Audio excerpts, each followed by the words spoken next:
The coming kingdom foretold in Jeremiah.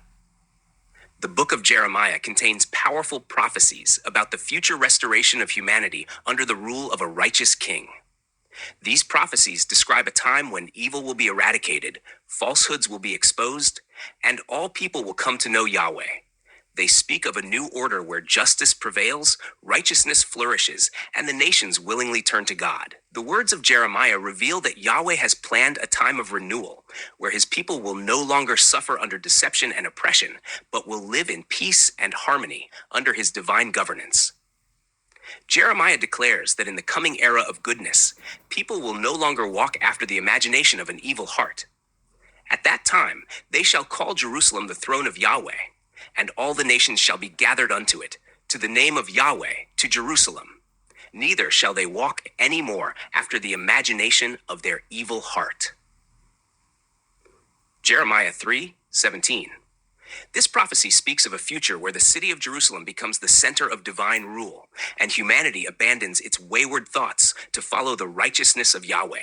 False teachings that misled the nations will be exposed, and people will acknowledge that much of what they were taught was empty and deceitful. O Yahweh, my strength and my fortress, and my refuge in the day of affliction, the Gentiles shall come unto thee from the ends of the earth, and shall say, Surely our fathers have inherited lies, vanity, and things wherein there is no profit. Jeremiah 16, verse 19. The restoration will not be limited to spiritual renewal, but will also involve the establishment of faithful shepherds who will truly care for the people. No longer will leaders exploit or misguide Yahweh's flock. And I will set up shepherds over them, which shall feed them, and they shall fear no more, nor be dismayed, neither shall they be lacking, saith Yahweh. Jeremiah 23, verse 4. A fundamental transformation will occur in people's hearts. They will no longer be divided in their devotion, but they will fully turn to Yahweh. And I will give them a heart to know me, that I am Yahweh. And they shall be my people, and I will be their God, for they shall return unto me with their whole heart. Jeremiah 24:7. The prophecy also assures that children will no longer suffer for the sins of their ancestors, and divine knowledge will no longer be spread through external teaching, but will be internally known by all. Thus saith Yahweh, Refrain thy voice from weeping, and thine eyes from tears, for thy work shall be rewarded, saith Yahweh, and they shall come again from the land of the enemy. In those days they shall say no more, The fathers have eaten a sour grape, and the children's teeth are set on edge. And they shall teach no more every man his neighbor, and every man his brother, saying, Know Yahweh, for they shall all know me, from the least of them unto the greatest of them, saith Yahweh. For I will forgive their iniquity, and I will remember their sin no more.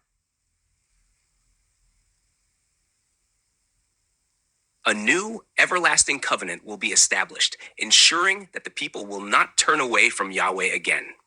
And I will give them one heart and one way, that they may fear me forever, for the good of them and of their children after them. And I will make an everlasting covenant with them, that I will not turn away from them to do them good, but I will put my fear in their hearts, that they shall not depart from me. Jeremiah 32, verse 39 to 40. The transformation will be so great that even former enemies will be restored. Yet will I bring again the captivity of Moab in the latter days, saith Yahweh. Jeremiah 48, verse 47. But it shall come to pass in the latter days that I will bring again the captivity of Elam, saith Yahweh. Jeremiah 49:39. Those who turn to Yahweh will do so with deep repentance, seeking to enter into an unbreakable covenant with him. In those days, and in that time, saith Yahweh, the children of Israel shall come, they and the children of Judah together, going and weeping. They shall go and seek Yahweh their God. They shall ask the way to Zion with their faces thitherward, saying, Come and let us join ourselves to Yahweh in a perpetual covenant that shall not be forgotten. Jeremiah 50, verse 4 to 5. Central to this restoration is the rise of a righteous king, a descendant of David, who will rule with wisdom and justice.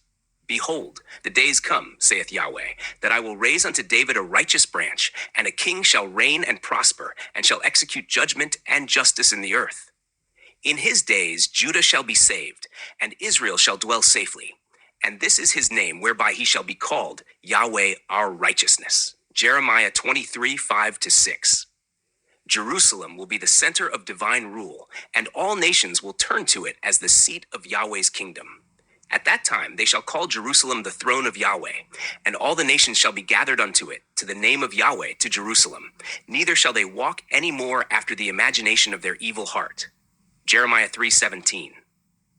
Isaiah echoes this vision, proclaiming, For thy Maker is thine husband, Yahweh of hosts is his name, and thy Redeemer the Holy One of Israel. The God of the whole earth shall he be called. Isaiah 54:5.